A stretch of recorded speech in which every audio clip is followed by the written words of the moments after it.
আসসালামু আলাইকুম সবাইকে, আমি জানাতুল তাবাসসুম। আজকে আমরা অধ্যায় 5 এর বেসিক কনসেপ্ট নিয়ে আলোচনা করব। তো আজকে আমরা খাদ্যদ্রব্য সংরক্ষণ এবং ভেজাল প্রতিকার কিভাবে করা যায় সেটা সম্পর্কে আজকে বিস্তারিত জানব। তো আমরা যে খাবারগুলো খাই সবগুলো খাবারই কিন্তু সংরক্ষণ করার প্রয়োজন আছে। এক এক খাদ্যদ্রব্য এক একভাবে সংরক্ষণ করা হয়। কিছু খাদ্যদ্রব্য আছে খুবই পচনশীল, মানে যেগুলো হচ্ছে খুব তাড়াতাড়ি পচে যায়, তাদেরকে বিশেষভাবে সংরক্ষণ করতে হয়। আবার কোনো খাবার আছে অপচনশীল, খুব সহজে পচে না, এটা হচ্ছে গিয়ে 2-3 মাস 4 মাস 5 মাস পর্যন্ত তুমি যদি ভালোভাবে একটা জায়গায় রাখতে পারো তাহলে কিন্তু সেটা অনেক দিন ধরে চলবে, সেগুলো কিন্তু সহজে পচনশীল না। তো অপচনশীল খাদ্যদ্রব্য কোনগুলো, যেমন হচ্ছে কি মুড়ি, চিড়া, খই, এগুলো হচ্ছে অপচনশীল খাদ্যদ্রব্য, বা চাল, ডাল, এগুলো অপচনশীল খাদ্যদ্রব্য। আর কিছু খাদ্যদ্রব্য হচ্ছে খুব সহজে পচে যায়, যেমন হচ্ছে মাছ, মাংস, দুধ, এগুলো কিন্তু খুব দ্রুত পচে যেতে পারে, নষ্ট হয়ে যেতে পারে। এখন পচে যাওয়া বলতে কি বোঝায়? পচে যাওয়া বলতে বোঝায় সেই খাবারে ব্যাকটেরিয়া বা ভাইরাসের সংক্রমণ হতে পারে, ব্যাকটেরিয়া বা ছত্রাকের সংক্রমণ হতে পারে। ঠিক আছে। আচ্ছা, খাদ্যদ্রব্য সংরক্ষণের মাধ্যমে কি করা হয়? খাদ্য সংরক্ষণের মাধ্যমে সাধারণত পচন সৃষ্টিকারী ব্যাকটেরিয়া, মানে যে ব্যাকটেরিয়াগুলো পচন সৃষ্টি করছে বা যে ছত্রাকগুলো আক্রমণ করছে সেই আক্রমণটাকে প্রতিরোধ করা হয় এবং খাদ্যের চর্বি জাতীয় অংশের জারণ বন্ধ করা হয়। তাহলে খাদ্যের যে চর্বি জাতীয় অংশ, প্রত্যেকটা খাদ্যেরই হচ্ছে চর্বি জাতীয় অংশ থাকে, যেমন হচ্ছে মাছ, মাংস, দুধ বলো, ডিম বলো, এগুলোর মধ্যে কিন্তু চর্বি জাতীয় অংশ রয়েছে। তো এই চর্বি জাতীয় অংশই কিন্তু মূলত জারণ প্রক্রিয়া ঘটিয়ে খাবারটাকে নষ্ট করে ফেলে। তো এই জারণ প্রক্রিয়া বন্ধ করা হয় খাদ্য সংরক্ষণের মাধ্যমে। ঠিক আছে। এখন খাদ্য সংরক্ষণের অনেকগুলো উপায় রয়েছে। তো তার মধ্যে প্রধানত দুইটা উপায়, একটা হচ্ছে প্রচলিত উপায়, একটা হচ্ছে কি আধুনিক উপায়। প্রচলিত উপায় মানে হচ্ছে যেখানে কোনো তোমার রাসায়নিক পদার্থ ব্যবহার হবে না, সেটা হচ্ছে কি প্রচলিত উপায়। তো প্রচলিত উপায়ের মধ্যে কি কি রয়েছে, যেমন হচ্ছে মাছের শুটকিকরণ। আমরা অনেকে কিন্তু মাছের শুটকি খাই। মাছটাকে কি করা হয় হচ্ছে লবণ দিয়ে মেখে হচ্ছে রোদে শুকানো হয় এবং সেটাকে শুটকি করে রাখা হয়, এবং অনেক দিন পর্যন্ত মাছের শুটকি করে মাছটাকে কিন্তু খাওয়া যায়। অনেক মাছের শুটকি হয়, যেমন লইট্টা মাছের শুটকি হয়, ভেটকি মাছের শুটকি, যে সামুদ্রিক মাছগুলো, এগুলো কিন্তু শুটকি করে রাখা হয় এবং এগুলো কিন্তু অনেক জনপ্রিয়। এবং মাছের শুটকিগুলো কিন্তু খেতে ভালোও লাগে। প্রচুর পরিমাণে আয়োডিন বা আয়রন এগুলো কিন্তু পাওয়া যায়, বা হচ্ছে প্রচুর পরিমাণে, আমি যদি বলি যে প্রোটিনের একটা ভালো উৎস এই মাছের শুটকি। এরপরে দেখো লোনা ইলিশ। লোনা ইলিশ বলতে বোঝানো হচ্ছে যে ইলিশটাকে যখন লবণ দিয়ে মেখে রাখা হবে, এই ইলিশেরও কিন্তু শুটকি করা যায়। তো ইলিশটাকে সংরক্ষণ করার জন্য লবণ দিয়ে মাখিয়ে রাখা হয়। বরফ দিয়ে শীতলীকরণ, বরফ দিয়ে হচ্ছে গিয়ে তোমার ঠান্ডা করে খাদ্য সংরক্ষণ করা হয়। তোমরা দেখবা বাসায় যখন বাজার নিয়ে আসা হয়, তোমাকে বাবা যখন বাজার নিয়ে আসে, মাছ মাংস যখন কিনে নিয়ে আসে, সেটা কিন্তু তোমার ফ্রিজে রাখা হয়, ফ্রিজে মানে ডিপ ফ্রিজে রাখা হয় যেখানে বরফ রয়েছে, অর্থাৎ বরফ দিয়ে শীতলীকরণ করে, বরফ দিয়ে ঠান্ডা করে খাদ্যদ্রব্যটাকে সংরক্ষণ করা হচ্ছে। চিংড়ির নাপ্তে বলতে বোঝানো হচ্ছে, এটা কিন্তু এক ধরনের হচ্ছে পাহাড়ি এলাকার খাবার। নাপ্তে চিংড়িটাকে হচ্ছে শুটকি করে রাখা হয় এবং সেটা পরবর্তীতে খাওয়া যায়। মাছের শীতল, এটা উত্তরবঙ্গের প্রচণ্ড মানে প্রচুর জনপ্রিয় একটা খাবার। মাছের শীতল এখানে হচ্ছে মনে করো পুঁটি মাছ বা যে ছোট মাছ যেগুলো আছে বা টাকি মাছ, এগুলো হচ্ছে কি শুটকি করা হয়, রোদে শুকিয়ে শুটকি করা হয়। তার সাথে হচ্ছে এই কচু শাক বা কচু গাছের যে ডাঁটা, এগুলো হচ্ছে মিশে মণ্ড তৈরি করে রাখা হয় এবং এটা তোমার পরবর্তীতে রান্না করে, এটা হচ্ছে কি প্রক্রিয়াজাত রাখা হয়। তো পরবর্তীতে রান্না করে তোমার তা গরম ভাতের সাথে খাওয়া হয়। এই মাছের শীতল কিন্তু খুবই প্রচুর জনপ্রিয় একটা খাবার, এটাও কিন্তু ওয়ান কাইন্ড অফ শুটকি।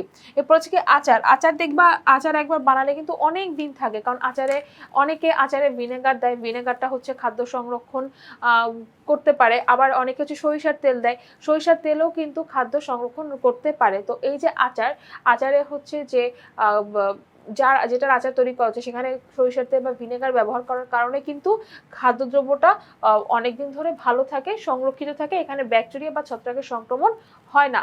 ছত্রাকের সংক্রমণ বোঝা যাবে কিভাবে জানো? যখন কোনো খাবারের উপরে সাদা সাদা কিছু ফোমের মতো বা তুলার মতো অংশ দেখা যাবে, সেটা কিন্তু ছত্রাকের সংক্রমণ বোঝাবে। এরপরে হচ্ছে কি আধুনিক উপায়। আধুনিক উপায় বলতে বোঝানো হয় যে কোন কোন উপায়ে, মানে এটা তো সব প্রাকৃতিক বা প্রচলিত উপায়, যেগুলো হচ্ছে কি আমরা মানে আদিকাল থেকে এই উপায়গুলো মেনে আসছি। আর আধুনিক উপায় হচ্ছে যেখানে আমরা আমাদের রাসায়নিক পদ্ধতি ব্যবহার করা হচ্ছে, আবার হচ্ছে আধুনিক কিছু পদ্ধতির মাধ্যমে খাদ্যদ্রব্য সংরক্ষণ করা যায়। যেমন হচ্ছে কিছু অনুমোদিত রাসায়নিক পদার্থের ব্যবহার করার মাধ্যমে কিন্তু কোনো খাদ্যদ্রব্যকে সংরক্ষণ করা যায়। যেমন তোমাদের বইতে দেখো যে নামগুলো লেখা আছে, এখানে আমি সংকেত আকারে দিয়েছি।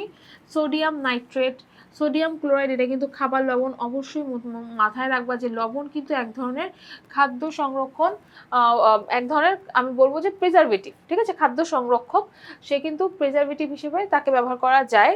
ক্যালসিয়াম ক্লোরাইড বা ক্যালসিয়াম অ্যাপারনেট, তারপর যে এটা হচ্ছে কি সালফার ডাইঅক্সাইড, সোডিয়াম বাইসালফেট, ঠিক আছে, সোডিয়াম বাইসালফেট, তারপর হচ্ছে সোডিয়াম বেনজয়েট, আরও আছে তোমাদের বইতে তোমরা দেখবে হচ্ছে কি সরবেট, সরবেট হচ্ছে কি পটাশিয়াম সরবেট, ক্যালসিয়াম সরবেট, ঠিক আছে, সোডিয়াম সরবেট, এই সরবেটগুলোও কিন্তু তোমার রাসায়নিক পদার্থ, অনুমোদিত রাসায়নিক পদার্থের মধ্যে পড়ছে।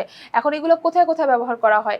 এগুলো তোমার হচ্ছে প্রক্রিয়াজাত খাদ্যে ব্যবহার করা হয়, আচারে ব্যবহার করা হয়, ঠিক আছে, চিপসে ব্যবহার করা হয়, বিভিন্ন ধরনের যে বেকারির যে খাবারগুলো অথবা হচ্ছে যে তোমরা যে প্যাকেটজাত যে খাবারগুলো খাও সেগুলোর মধ্যে কিন্তু এই রাসায়নিক পদার্থগুলো ব্যবহার করা হয়। এগুলোর অনুমোদিত একটা মাত্রা আছে, যে মাত্রাটা ব্যবহার করে খাদ্য সংরক্ষণ করা যায়, তার বেশি মাত্রা কিন্তু ব্যবহার করা যাবে না, কারণ অতিরিক্ত ব্যবহার করলে এবং অতিরিক্ত এগুলো আমাদের শরীরে প্রবেশ করলে কি হবে, আমাদের শরীরে হচ্ছে বিভিন্ন ক্ষতিকারক দিক দেখা যাবে।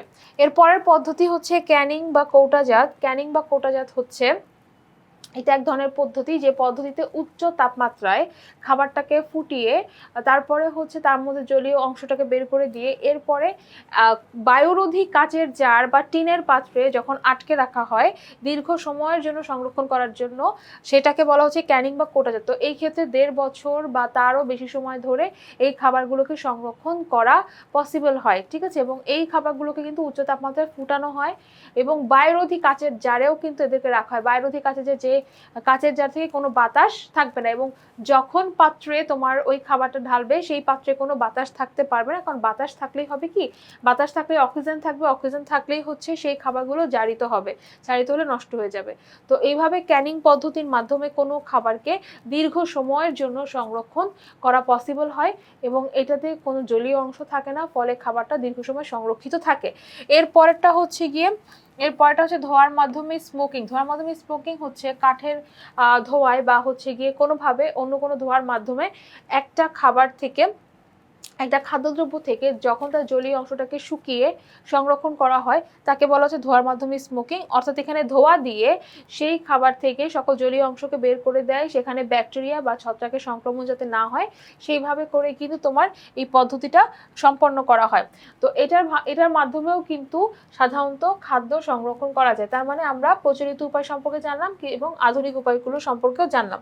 এখন কথা হচ্ছে যে খাদ্যে যদি ভেজাল থাকে বা রাসায়নিক পদার্থ থাকে, তো সেই ক্ষেত্রে তোমার কি হতে পারে, তার উৎসগুলো কি বা কোন ধরনের রাসায়নিক দ্রব্যগুলো ভেজাল হিসেবে চিহ্নিত করা হয়েছে এবং তার প্রতিকার কি, এগুলো সম্পর্কে জানবো।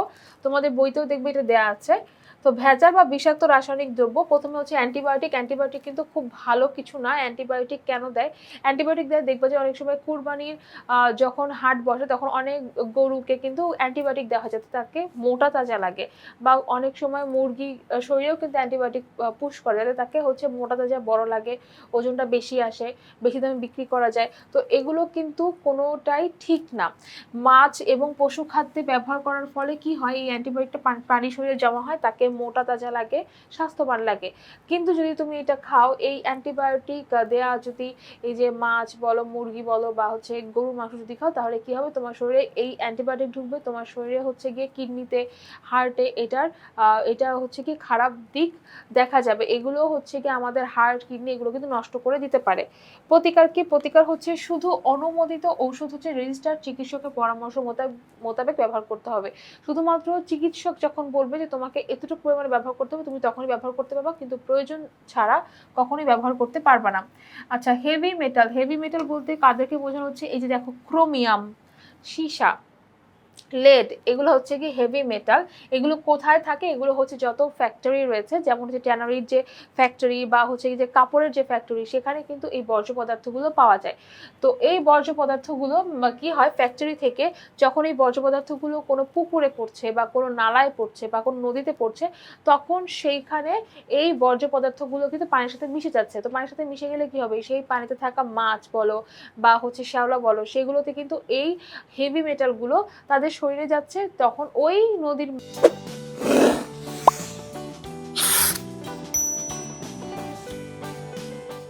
মাছ যদি আমরা খাই তাহলে ওই হেভি মেটাল কিন্তু আমাদের শরীরে চলে আসতেছে।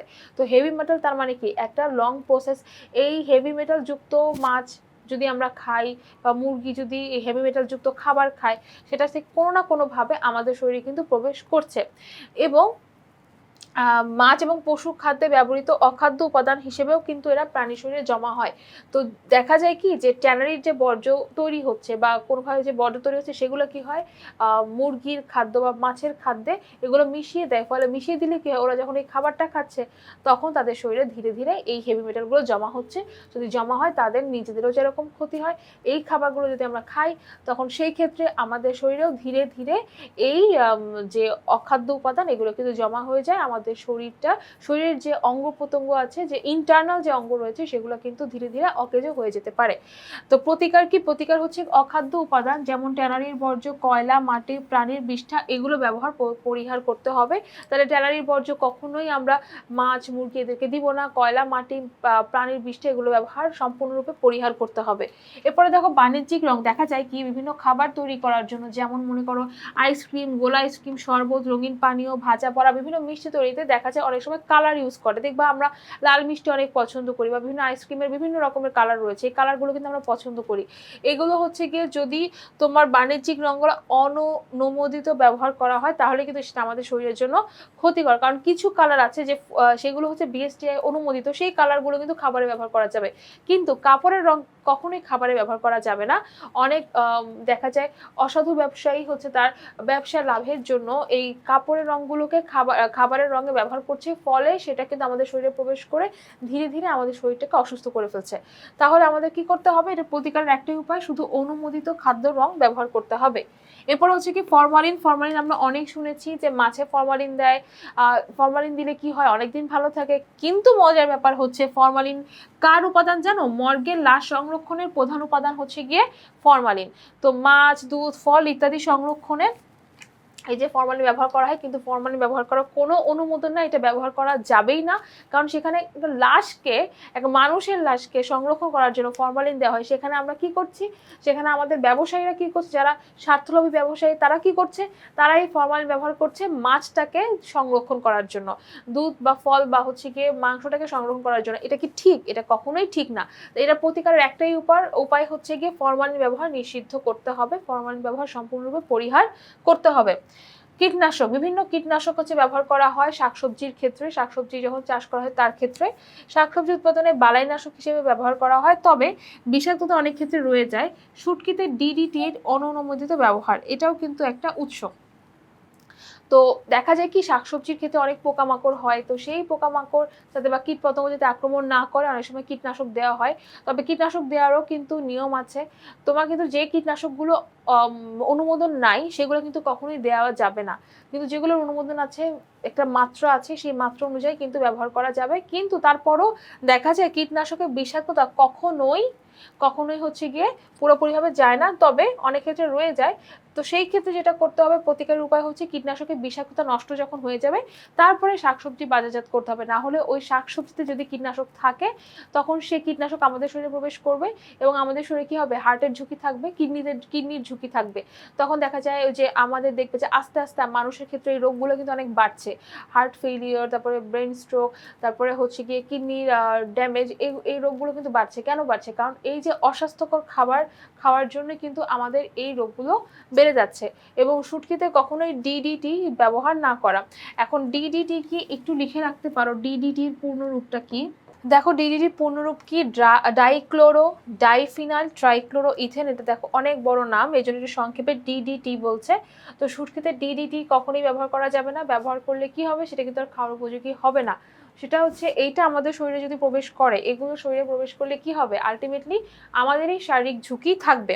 এটা তোমরা একটু চাইলে লিখে নিতে পারো, লিখে রেখে দিতে পারো, তোমাদের বুঝতে সুবিধা হবে। এরপরে আসো রাসায়নিক পদার্থ। বিভিন্ন রাসায়নিক পদার্থ ব্যবহার করা হয়। কি কি রাসায়নিক পদার্থ ব্যবহার করা হয়? যেমন কাঁচা ফল এবং টমেটো পাকাতে মাত্রাতিরিক্ত কার্বাইড এবং বিভিন্ন রাসায়নিক পদার্থের অনুমোদিত ব্যবহার করা হয়। এবং কোমল পানীয় জলে মাত্রাতিরিক্ত সরবেটের অনুমোদিত ব্যবহার করা হয়। সেটা হচ্ছে যখন কাঁচা ফল বা টমেটো পাকানোর প্রয়োজন হয় তখন কার্বাইড ব্যবহার করা হয়। কার্বাইড কিন্তু মূলত ফল পাকানোর জন্য ব্যবহার করে।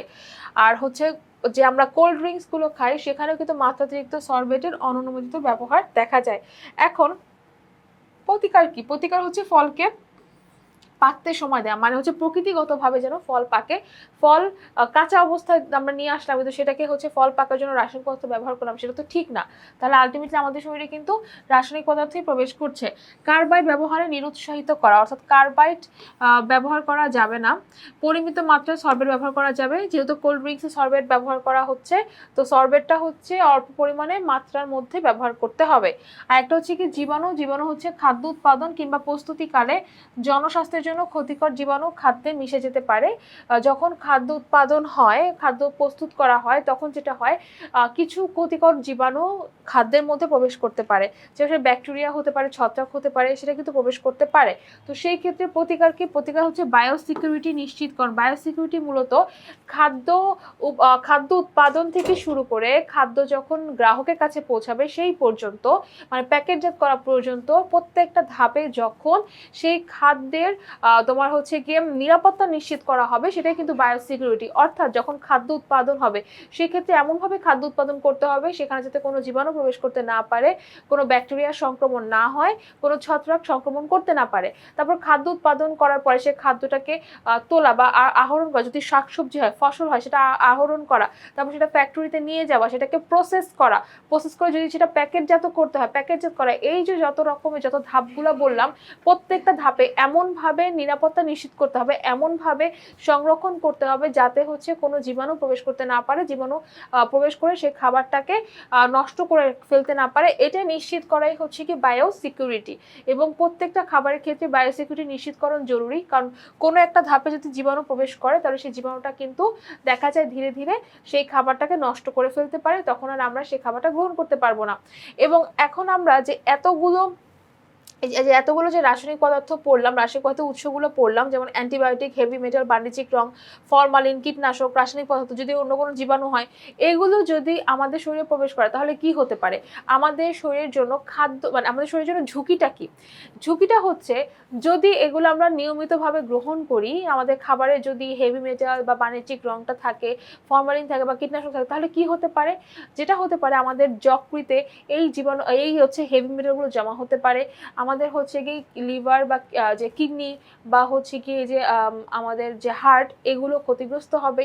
দেখা যাবে হার্ট ঠিক মতো পাম্প করতে পারবে না। আমাদের কিডনির যে কাজ, ছাঁকন প্রক্রিয়ার মাধ্যমে রক্তটাকে পরিশোধন করা, সেটা ঠিক মতো করতে পারবে না। দেখা যাবে আস্তে আস্তে আমাদের স্বাস্থ্য ঝুঁকি বাড়বে। অনেক সময় ক্যান্সার রোগ হওয়ার একটা কারণ হচ্ছে এই অস্বাস্থ্যকর খাবার দাবার।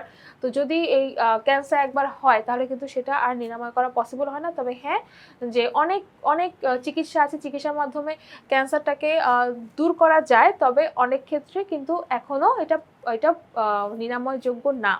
ঠিক আছে? তারপর টিউমার, ক্যান্সার এগুলো হওয়া বা হচ্ছে গিয়ে কোনো দুরারোগ্য ব্যাধি হওয়া, সেগুলো কিন্তু এই অস্বাস্থ্যকর জীবাণু বা অস্বাস্থ্যকর খাবার গ্রহণ করার কারণেও হতে পারে। তাহলে আমাদের কি করতে হবে? আমাদের অবশ্যই স্বাস্থ্যকর খাবার গ্রহণ করতে হবে, এবং যারা এই সকল কাজ করছে তাদেরকে অবশ্যই তাদেরকে সচেতন করতে হবে যাতে তারা এই কাজগুলো না করে। সবাইকে সচেতন করা, ব্যবসায়ীদেরকে সচেতন করা, যাতে হচ্ছে শুধু তারা না, পুরো দেশের মানুষ যাতে সুস্থ থাকে।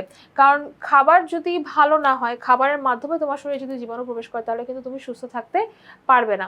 তো আজকে আশা করি এই ক্লাসটা করার পরে তোমরা বিষয়গুলো খুব ভালো করে বুঝতে পেরেছো। তোমাদের আশা করি মনে থাকবে, কিভাবে পড়াটা মনে রাখতে হয় সেটাও বুঝতে পেরেছো। তাহলে আজকে ক্লাসটা আমি এখানেই শেষ করে দিচ্ছি। সবাইকে অসংখ্য ধন্যবাদ। আল্লাহ হাফেজ সবাইকে।